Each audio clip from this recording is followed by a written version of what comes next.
కొట్టాడిందేటే నీ బిందుకి? మా ఆయన నాకు తెలియకుండా జాబ్ మానేసాడులే అక్క. కొట్టేసావా? కుక్కరి కొట్టినట్టు కొట్టేసానక్క. పొద్దున్న మీ ఇంటికి పోలీసులు ఎందుకు వచ్చారక్క? మా ఆయన కోసం బంగారం షాపింగ్ చేశారు. దానికే పోలీసులు వచ్చేస్తారా? షాప్ ఓపెన్ చేయకుండానే షాపింగ్ చేస్తాడే.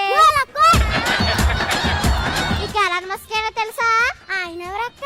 నీకు ఎలాన్ మస్క్ కూడా తెలీదా? ఇది ఎంత గట్టిగా అడుగుతుందంటే ఈ పప్పు గుద్దు కనిపెట్టినాడు ఆడేనేవా? పప్పు గుద్దు కనిపెట్టినాడు ఆడేనే. పప్పు గుద్దు కాదే సుత్తి మొక్కందానా ఎలక్ట్రికల్ కార్ ని కనిపెట్టాడు. నాకు అసలు పెట్రోల్ అవసరం లేదు, డీజిల్ బండా. ట్రంప్ అలా చేయకుండా ఉండాల్సిందక్క. ఏడ్ చేసాడే ట్రంప్? ఏడ్ చేయలేదక్క. జోగాన్న జస్ట్ ఫర్ ఫన్. అలా ఆలోచిస్తున్నావేటి?